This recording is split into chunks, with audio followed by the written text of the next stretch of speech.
Because what happened to Spirit Airlines is not a story about bad management or market forces.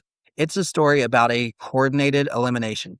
4 pressure points executed in sequence. Here's the mainstream narrative on Spirit Airlines, a poorly run, ultra low-cost carrier that couldn't survive in a competitive market. Here's what the data shows. Spirit was a genuine competitive threat to legacy carriers, and it was methodically removed. Not through competition, through 4 coordinated. Pressure point 1, debt. The EHM playbook starts with debt. Spirit borrowed to expand. New routes, new aircraft, larger market footprint, standard industry practice.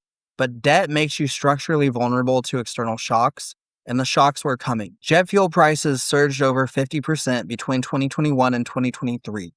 For a legacy carrier like Delta, which hedges its fuel exposure and critically owns its own oil refinery, that shock was manageable. For Spirit, running on ultra-thin margins, it was a gut punch with no cushion. This isn't speculation. Delta has publicly discussed its refinery as a competitive insulator against exactly this kind of fuel volatility, kind of like a moat. The playing field was never level, and the fuel spike from case study 1 routed through Middle East instability and oil price elevation fed directly into Spirit's cost structure. The machine connects. When the pandemic hit, the CARES Act delivered a massive bailout to the airline industry. What industry-wide actually meant in practice, the big 3 legacy carriers, Delta, American, United, received well over $20 billion combined. Spirit received a fraction of that, a drop in the bucket, a rounding error. The government didn't bail out an industry, it bailed out an oligopoly. This is the domestic conditionality. When the engineered crisis hits, the institutions that design the system protect their preferred participants.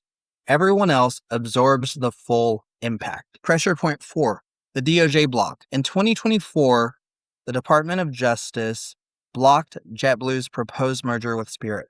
The stated reason, antitrust concerns. The merger would reduce competition. Sit with that irony. The DOJ blocked the merger between 2 mid-sized carriers on competition grounds, while 3 airline conglomerates already controlled over 80% of the U.S. domestic market. The merger could have created a real challenger, a 4th leg on the competitive table.